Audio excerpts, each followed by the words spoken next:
Now, I believe with all my heart that we choose our own parents. An amazingly beautiful, elegant, and powerful concept. And as soon as I started looking at things that way, I felt a lot more power in my life. Because if I chose my parents, it meant I can create the rest of my world.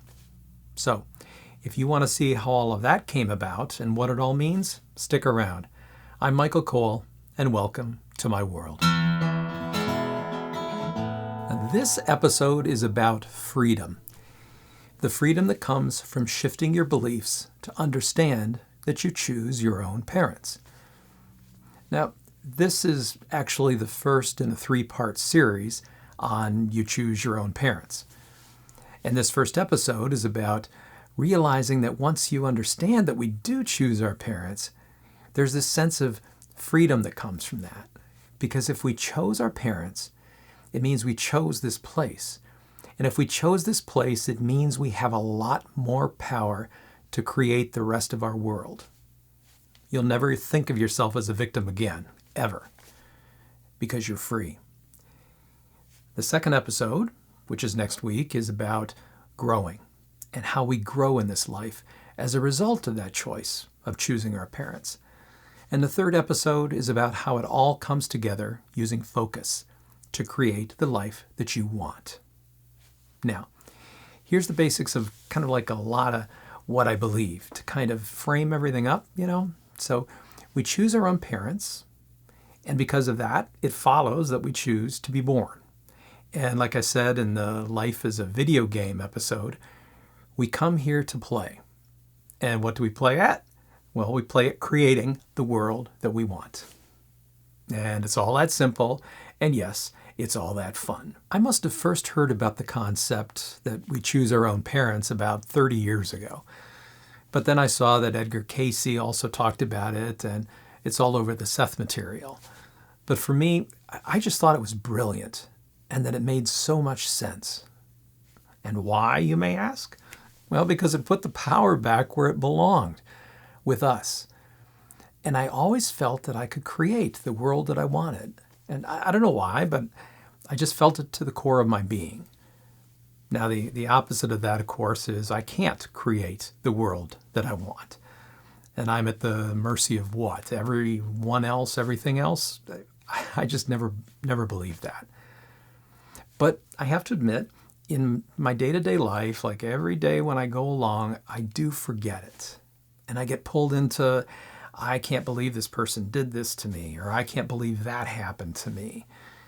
And I forget that I created it all. I forget my own power. But now, if all you've experienced in your life is you're at the mercy of everyone else and everything else, then you may believe that.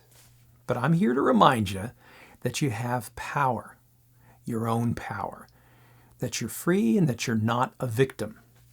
Because if you choose your own parents, then you chose everything, which means you control it. And to remind you again, this game that you chose is all about creating what you want. So let's get into this and you'll see how it all works. We choose our parents to choose the exact environment that we want to be born into. In other words, choosing the game we want to play and the character we want to play it with, me. Because with this one beautiful, simple choice, we also pick our family, our relatives, the community we're born into, our location, like, the city, the state or province, and the country, plus the time and era when you were born. So it's like Neanderthal times versus now. And, that makes a huge difference in what your life is going to be like, right? Because with that one decision, that one choice, we get it all. You choose the world you want to be born into, and you choose the people you want to be with. All beautifully elegant, all with one choice when you choose your own parents. And from there, you start the game. Now, believe me, I know you have 2 questions. First, why the hell did I choose my parents? Couldn't I have chosen billionaires or a king and queen? Or maybe somebody like, what if Mother Teresa and Gandhi had a child? That could have been me. Believe me, I get it, and I've thought exactly those same thoughts. and it didn't get me very far. And then you realize in the end that the answer to why my parents is related to growth. And that's what the second episode in this series is about. How when we choose our own parents, growth is what adds richness and weight to our lives. And in the end, it helps us learn our true power. So come on back for that one next week. Now on to the second question. Why did I come here? What's my purpose? And I realize those are actually two questions, but you kind of get the point. There's a couple different ways of looking at this. One, some people are blessed with, knowing right out of the womb practically what they were meant to do. And the kind that can play piano since the age of 3 or started their first business at the age of 2.5, or out of nowhere, they walk out onto the field and are really good at flattening quarterbacks. Now, if you're not one of them, just bless them and move on. You'll accomplish nothing being envious, and actually you'll do even worse if you try to be like them, rather than being who you are. So the second way of looking at this is, you could try to figure out what your purpose is, but the only problem with this is if we do that, we usually do it before we actually start living our lives. Now, we can always convince ourselves that we're doing something by trying to figure out what we're meant to be doing, but we're really not. We're not doing anything, at least not in the physical world. We're doing it all in our minds, meaning we're not creating anything here. We're not creating our world. And how do I know about this version of trying to figure out my purpose? Because that's the way I've spent the first 60 years of my life, unfortunately, trying to figure it out.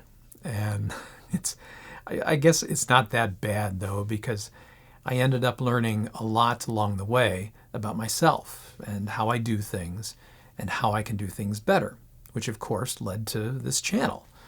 So it didn't all suck, but the better way of proceeding, I think, and I give this advice to myself even now, is put that on the back burner. You're still keeping an eye on it. You're still curious about what your purpose is, but let it reveal itself in your life at some point if it wants. But you're not dependent on it. And in the meantime, create. Take what you want to do and do it. Don't know what you want to do? Then just pick something. Something that right now feels pretty fun to do, and do it. Create something. Then tomorrow do it again. See, I have a saying that popped into my head like a long time ago. Try many different things, and eventually you'll be led to where it is you're supposed to be. Let life take care of it. Let magic, all those unseen forces, lead you to where you're supposed to be. They're there to help you. It's okay, trust them. And just play now. Create now. And one thing to remember, you will forget this. You'll forget how much power you have. You will forget that you choose your own parents. You will forget that you are not a victim. And that's okay. We forget our power often. But you'll remember. Or better yet, put reminders up all over your house. Put them on your bathroom mirror. Put them on the home screen of your computer or phone. Read them every morning when you wake up and every night before you go to bed. I choose this. I chose my parents. I choose the world that I want to create. I am never a victim, and I am the most powerful person in my world. Because you are. You create your world and everything in it. Remember that always. So come on back for the second episode in this series on choosing your own parents and learn how we grow through that most amazing choice. Hit the like if you liked this, share liberally with anyone you think will benefit, subscribe if you haven't already, and always remember, you have freedom, you have choice, you have the power to create the world that you want. Love ya.